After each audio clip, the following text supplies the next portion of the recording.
Good evening. My name is Selena Rodriguez, and the first question is explain why it is necessary to have laws that regulate the assessment process in special education.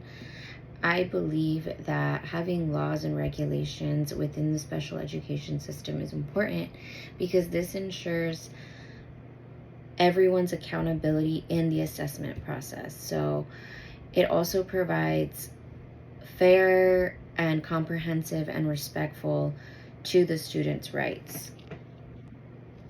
These laws are the IDA, which are procedural safeguards that protects the students from discrimination and guarantees them to free, appropriate public education, which is FAPE, which also has more guidelines and more procedures that must be followed. If these assessments didn't have regulations or laws or procedures to protect them, I believe that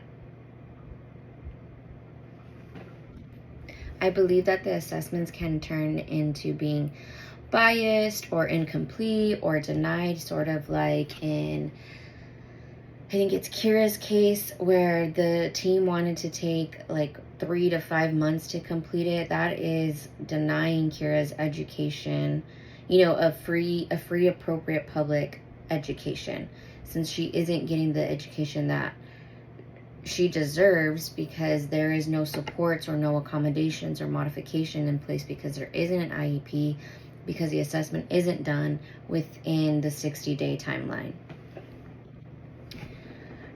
I also think that the ecological and environmental assessments are definitely necessary. As an RSP teacher and as an aide last year, a special education aide, I felt that there was a lot of times where the RSP teacher from last year or the department chair would ask, us SPED aides that are going into the classrooms that kind of observe students that teachers do have concerns about. Like, what is their behavior like? What are they able to complete on their own?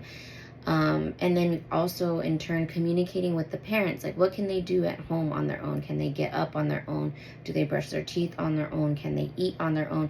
All of these environmental ecological assessments all help the assessment team that are going to determine whether or not they have exceptional learning needs.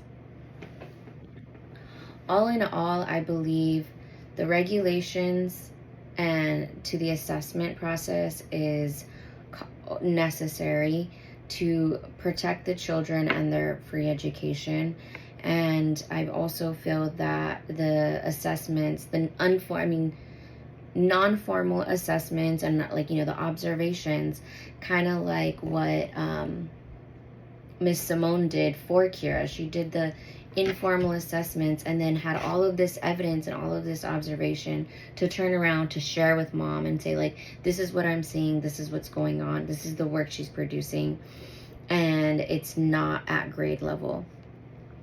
So I think both things are essential in making the IEP process run smoothly and correctly and beneficial for the IEP team members, the student and the students' families, and even the general education teachers, because they also benefit too by knowing what is it that this student needs from me in order for them to understand my curriculum and they can be better successful.